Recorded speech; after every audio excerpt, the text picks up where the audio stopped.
It's time to talk to Talent Gore. She brings us the Zimbabwe report. Talent Wamkase.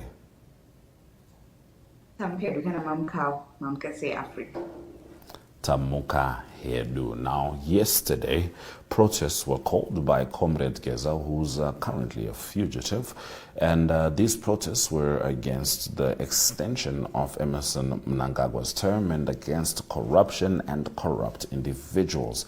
How did they transpire? Well, yesterday people decided to stay home. Most of the businesses were shut down. No one was in town. At around 8 a.m. when we were going around assessing the situation in the country, most schools did not even open. Major businesses were closed down, and people were not seen in towns. They decided to stay home.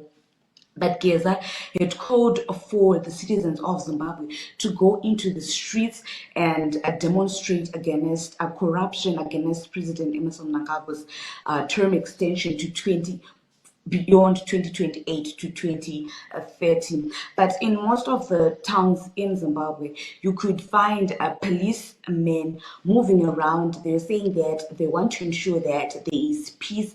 No one was to gather in any parts of the country. A group of people tried to gather at Harare Magistrate Court at the Robert Mugabe Freedom Square, but they were displaced by the police, and police were actually throwing tear gas to those people who wanted to demonstrate.